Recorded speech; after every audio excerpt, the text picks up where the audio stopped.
90 சீட்டு 2.5 வருஷம் முதலமைச்சர் 50-50 ஏகப்பட்ட ஆஃபர்கள் இருந்தும் அதையெல்லாம் வேண்டான்னு சொல்லி தனிச்சே போறாரு விஜய். இவங்க இந்த டிமாண்டோட எங்களை நாங்க வர்றதா இருந்து எங்களுக்கு நீங்க 90 சீட்டு கொடுங்க, 2.5 வருஷம் நாங்க ஆண்டுகிறோம் அந்த நாட்டை அப்படின்னு கேட்டிருப்பாங்க. மரியாதை ஓடி போயிட்டு இருப்பாப்ல எடப்பாடி பழனிசாமி. அதைத்தான் இங்க பிளேட்டை திருப்பி போட்டு பேசுறாங்க. தனிச்சே போறாரு விஜய் அப்படின்னு திரு ஆதவ் அர்ஜுனா அவர்கள் நேற்று பேசியது சர்ச்சையை ஏற்படுத்தி இருந்த நிலையில, எனக்குன்னே வருவீங்களாடா, ஏன்ட்ட சரசம் பண்றக்கே ஓட்டாப்பே உங்களை பெற்றுறாங்களா, ஏன்டா அப்படி பட்டத்திலே வந்து பஞ்சு பண்றீங்க? திரு விஜய் அவர்களே நேரடியாக பேசி இருக்கின்றார். நாங்க யாரோட பி டீமும் கிடையாது, இவங்களோட பேசுறோம் அவங்களோட பேசுறோங்கிறதெல்லாம் எதுவும் இல்ல.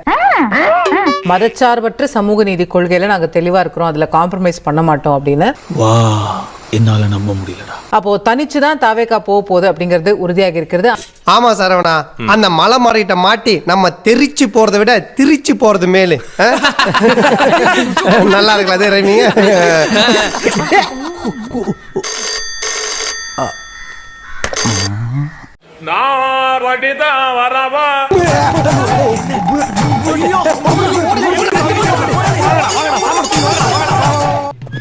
பஞ்சாயத்தடா முடிச்சு நமக்காக அம்பட்டு போலும் பிள்ளை குட்டியோட வெயில்ல காத்து கிடக்குறாங்களே.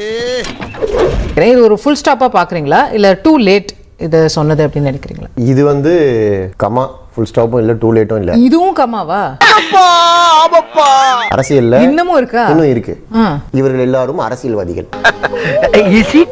அதனால நம்ம வந்து அரசியல்வாதிகள் பேசுறதை நம்ப கூடாது, அதுவும் தேர்தல் நேரத்தில் நம்பவே கூடாது. குடியாரம் பேச்சு விடிஞ்சாதான் போச்சு, அரசியல்வாதிகள் பேச்சு சொன்ன ஒண்ணு போச்சு. அதனால 108 தடவை கைப்பட எழுதி கூட நாங்க நம்புறோம். பட் இப்போ ஏதோ போறாரு பாருங்க, சிபிஐக்கு போறாரு, இரவுல அமித்ஷாவை பார்க்க போறாரு. நீங்க ஏதோ சொன்னீங்க, ஆனா என் காதுல இது ராங்கா விழுந்தது.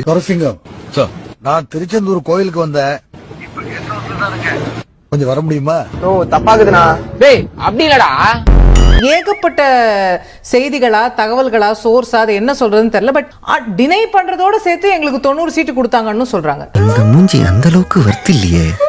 ஹலோ, நீ என்ன யோசிக்கிறேன்றதே எனக்கு தெரியுது. இப்ப நடந்ததா நடக்கலையான்னு கேள்வி வருது. நான் கேள்விப்பட்டது இவங்க அதை டிமாண்டா வச்சாங்க.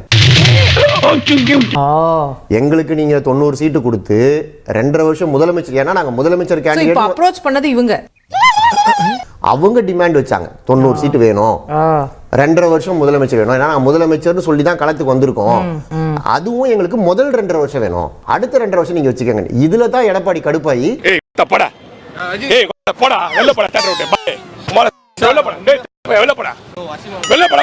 இதெல்லாம் எப்படி ஒத்துக்க முடியும் அப்படின்னு ஆரம்ப கட்டத்திலேயே அது முறிஞ்சு போனதுக்கான காரணம் வந்து இதுதான்.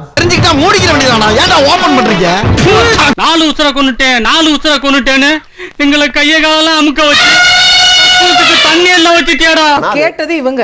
அது டிமாண்ட். அந்த டிமாண்ட் ஏற்கப்படாததுனால தான் அதிமுக பக்கம் போகல, அது அப்படியே நின்று போச்சு. விஜய் அரசியல் கட்சி ஆரம்பிச்ச காலத்துல இருந்து இன்னைய வரையும் ஒரு தெளிவில்லாம பயணம் செஞ்சுக்கிட்டு இருக்காரு.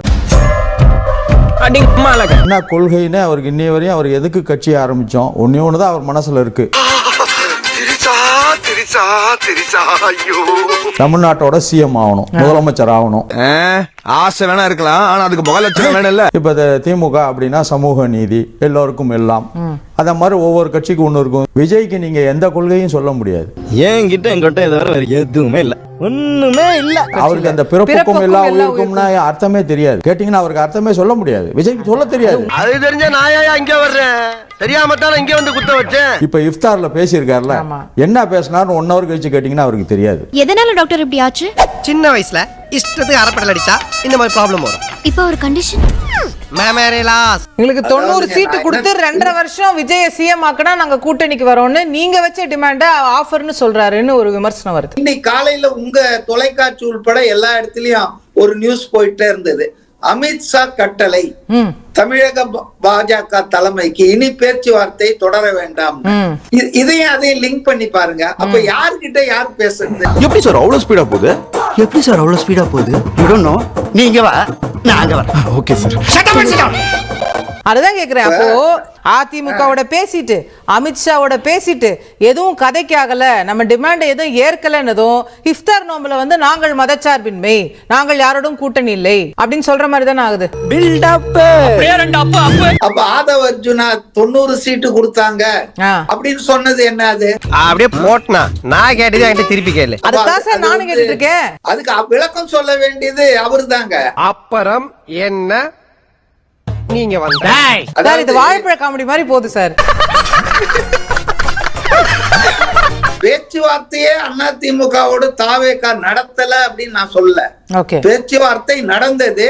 ஆனா அது வந்து சில பல காரணங்களால் ஒரு முன்னேற்றம் ஏற்படாமல் முட்டு சந்துல போய் மாட்டிச்சுங்க. இந்த மாதிரி நானும் ஒரு பொண்ணை கரெக்ட் பண்றதுக்கு தான் உன் தலையில கைய வச்சேன். ஆனா நீ தப்பான இடத்துல கைய வைக்கிற. அதுக்கப்புறம் தான் எடப்பாடி டெல்லிக்கு 5 கார் மாறி மூஞ்ச மறைச்சுக்கிட்டு அமித்ஷா கிட்ட போய் அலையன்ஸ் போட்டாருங்க. இந்த காரி மூஞ்ச கதையெல்லாம் ஒரு காவிய கதை மாதிரி இங்க வந்து சொல்லி அங்க டைம் வேஸ்ட் பண்ணுகிறேன். நான் கேக்குற குருஷியல் கொஸ்டின்னா இந்த பேச்சுவார்த்தை, இந்த ஆஃபர்லாம் எப்ப நடந்தது? ஓகே, பாஜகவோடு போய் அவர் சேர்ந்ததுக்கு முன் நடந்ததுன்னா அது ஓகே.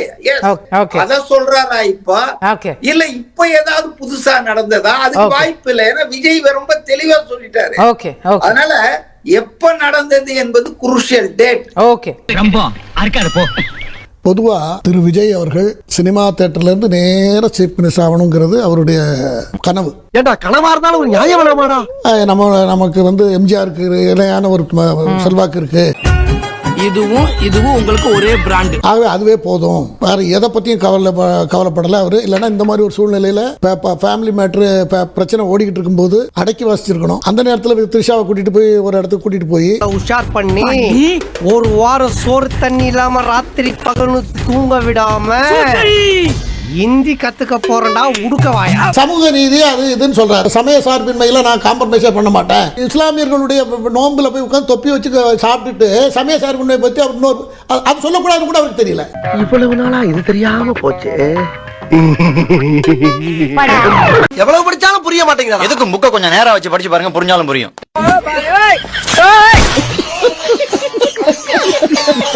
அங்க இருந்து இதை சொல்லக்கூடாது, வெளியே இருந்து நாளைக்கு ஒரு பொதுக்கூட்டத்தை சொன்னாலும் பரவாயில்ல. இவ்வளவு சைல்டிஷா இருக்காருன்ற. சைல்டிஷா இல்ல, குறுக்கிறதுக்கு மன்னிக்கணும். திருப்பரங்குன்ற இஷ்யூல அவர் வாயை திறக்காததுக்கு காரணம் இந்துக்களை ஆதரிச்சா தன்னிட்ட வர மைனாரிட்டி ஓட்டு போயிடும், இந்துக்களுக்கு எதிர்த்து பேசினா எஜமா பிஜேபி கோச்சுப்பாங்களேங்கிறது தான். அப்படின்னா இவ்வளவு தெளிவா நாங்க யாருக்கும் டீம் இல்லன்னு திருப்பி எஜமா பிஜேபி டீம் தான் அவர் பிஜேபி நம்ப மாட்டீங்க. நான் வயசு பசங்களோட நம்புவேன், ஆனா உன்ன மாதிரி வயசாயி வழுக்க உந்து நம்ப மாட்டேன்டா. பேப்பர் வெட்டி தலையா ஒரு மத போதகர் அவரை தான் கூட வச்சிருக்காரு. பிஜேபி பி டீம் சொன்ன திமுக மத்திய அரசையும் மாநில அரசையும் ஒருங்கே எதிர்த்து அரசியல் பண்ணிட்டு இருக்கிற ஒருத்தருக்கு மத்திய அரசு எத்தனை இடத்துல சார் எதிர்த்து இருக்கிறாரு அப்படின்னு கேட்பாங்க. ஐயோ அப்புறம் ஏங்க ஜனநாயகன் வந்து இவ்வளவு தாமதம்? ஜனநாயகனை தடுக்கிறாங்கன்னு அவர் பேசினாரா சார்? எங்கேயாச்சும் வார்த்தை கூட பேசல. ஏங்க அவர் ஏங்க பேசணும்? ஏய் பெரிய மனுஷன் பாக்குறேன், இல்ல பச்சை பச்சை கேப்ப. திருப்பரங்குன்றத்துக்கு பேச மாட்டாரு, ஜனநாயகனுக்கு பேச மாட்டாரு. எதுலதான் மத்திய அரசை எதிர்க்கிறது சொல்லுங்க. பேச மாட்டாரு. ஒரு கோடி கொடுத்தாரு அந்த காரியத்தை மட்டும் செய்ய மாட்டேன். எங்க வீட்டுல கேஸ் தீர்ந்து போச்சு, ஹோட்டல்ல வந்து தோசை போட மாட்டேங்கிறான், இவ்வளவு பெரிய பிரச்சனை ஊருக்குள்ள நடந்துட்டு இருக்கு, ஒரு ரியாக்ட் பண்ணலாம்ல?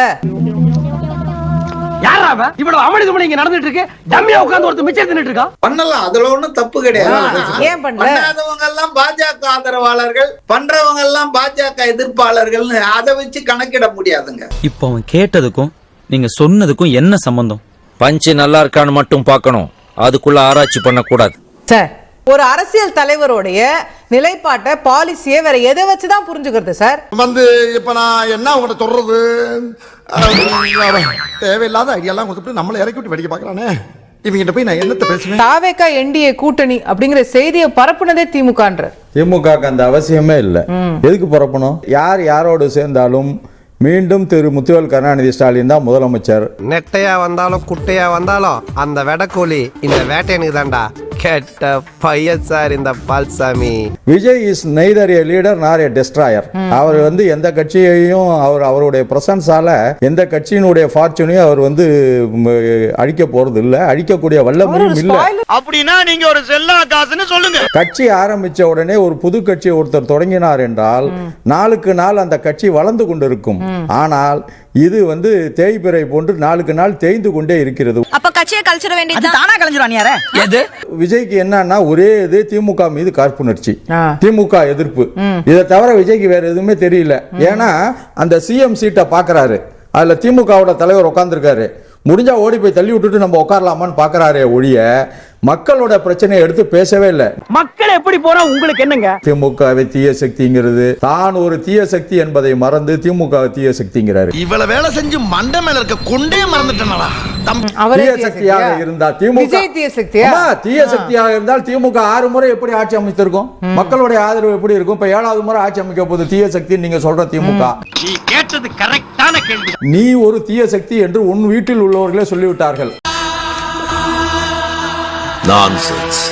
என்ன எவிடன்ஸ் இருக்கு உங்ககிட்ட? இத கொண்டு வந்து கொடுத்ததே உங்க வைஃப் தான்.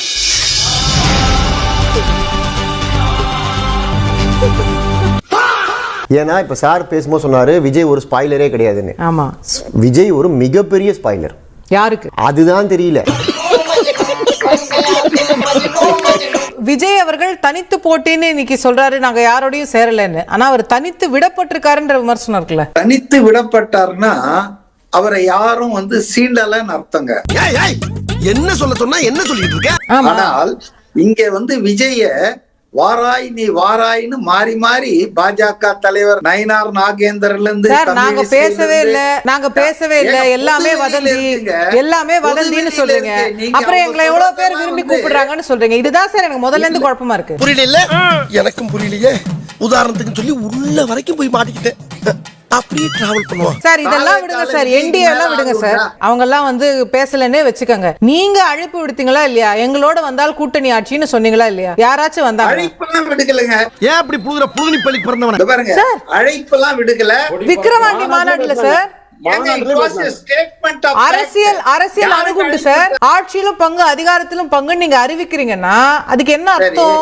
யாரும் எங்களோட வராதீங்க அப்படின்னு அர்த்தமா? அப்படி கேளு. கூட்டணி என்பது அதிகாரத்தில் இல்ல, ஆட்சியில இல்ல. அத மாத்துவோம்னு சொன்னாங்க. அதானே தவிர அப்ப கூட்டணி வச்சா தானே சார் மாத்த முடியும். என்ன சார் நீங்க? இவனுக்கும் மூளையும் ஒரு 300 கிலோமீட்டர் தூரம் இருக்கும் போல. கூட்டணியே வைக்காம எப்படி சார் ஆட்சியில பங்கு கொடுக்க முடியும்? கிரி சமாளிடா சமாளி. வர்ற கட்சிகளுக்கு திமுக மாதிரி அதிமுக மாதிரி அப்படி யாரும் வரலையே. நீங்க பங்கு தரேன்னு சொல்லி வரலையே. அப்ப தனித்து தானே விடப்பட்டிருக்கீங்க. நான் ஒண்ணு கேட்டா நீ ஒண்ணு சொல்ற. பாரு, இது வந்து ஸ்டாலின் கிடையாதுங்க. ஹோல்சேல் மார்க்கெட்ல மாதிரி வர்றவனெல்லாம் வண்டியில ஏத்தியான்ட்டு உங்களை யாரும் தேடி வரலங்கிறதுக்காக திமுக தவறா பேசாதீங்க. ஏட்டியா பொறாம லைட்டா அவர் வந்து எவ்வளவு பேர் வந்து கதவை தட்டினாங்க. ஏன் டிடிவி பேசலையா? சேர்த்துக்கலீங்க. இதெல்லாம் ரொம்ப நக்கலாம். தூய ஆட்சி தருவேன்னு சொல்ற ஆளு டிடிவி தினகரனை பக்கத்துல வச்சுட்டு எப்படிங்க சொல்ல முடியும்? செங்கோட்டையன் நீதிமன்றத்தால வந்து குற்றவாளின்னு சொல்லவே இல்லையா? சொல்லிருக்காங்கல்ல, நீதிமன்ற தீர்ப்பே இருக்கு. சிறையில இருந்தவங்க எல்லாம் குற்றவாளியா? என்னடா முட்டாத்தனமா பேசிக்கிட்டு இருக்க முட்டா பயல. அவர் ஒண்ணு சொன்னார். முதல்ல செக்குலரிசத்துக்கு ஒரு விளக்கம் கொடுத்தார். அதாவது நீங்க பேசாம சும்மா இருங்க. பேசியே கொடுக்கல. நீங்க பாட்டு உட்காருங்க, போங்க சேர்ல உட்காருங்க. உட்காந்து பேசாம வாங்க. தெரியும் இருங்க. ஒரு நிமிஷம் பேசினே. விஜய்க்கு எல்லா தொகுதியிலும் ஆதரவு இருக்கான்னா இருக்கு. நான் இல்லன்னு சொல்ல. அரசியலுக்கும் சினிமாவுக்கும் சம்பந்தமே இல்லைங்கிறது அவனுக்கு தெரியாது. அப்படிப்பட்ட இளைஞர்கள் வளர்த்ததுனால நாம அனுபவிக்க போறோம். அது வேற விஷயம். இவர்கள் எல்லாம் எப்படியா திருத்துறது? ஆனால் விஜய் போட்டிட்டாருன்னா அந்த தொகுதியில் அவர் ஜெயிப்பார். திரிஷா போட்டிட்டா ஜெயிப்பாங்க. என்னை வச்சு ஒண்ணு காமெடி கிமெடி பண்ணலையே. தெரியாது. ஏன் சார் அவங்கள இழுத்துட்டு வரீங்க? அவங்க அரசியல்லே இல்ல சார். நீங்க திரிஷா ரசிகரா சார்? ஒரே ஒரு நாள் வாழலனாலும் இந்த கட்டம் திமுகவுக்கு 47 7%, 40% அதிமுக. விஜய்க்கு வந்து 36 லட்சம், சீமானுக்கு 26 லட்சம். இந்த அளவுல தான் இந்த தடவை தேர்தல் வரும். நீங்க எலெக்ஷனே நடத்தி முடிச்சிட்டீங்க. இருங்க, அதான் ரெண்டாவது என்னைக்கு பதவி ஏற்படுச்சு யார் அதிமுக மோஸ்ட்லி மூக்கு சளி யாரா இந்த ஜோக்கர். அதாவது திமுகவை அகற்ற வேண்டும் என்பது எல்லா கட்சிகளுடைய ஒருமித்த கருத்து. விஜய்க்கும் அதே தான் இருக்கிறது, பாஜகவுக்கும் அதே தான் இருக்கிறது, அதிமுகவுக்கும் அதே தான் இருக்கிறது. ஒருத்தன் 10 பேர் எதிர்த்தானா அவன் வீரன், 10 பேர் சேர்ந்து ஒருத்தன் எதிர்த்தா அவன் தலைவன். ஸ்டார்ட் பண்ணு.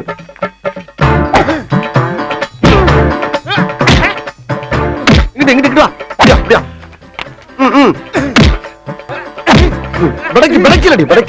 மண்டல மட்டும் அடிச்சிடாத, குலக்கேசல் உள்ள போயிருவேன். சரியா? உங்க வீட்டு பிள்ளையா நினைச்சு எல்லாரும் என்னை மன்னிச்சிருக்க.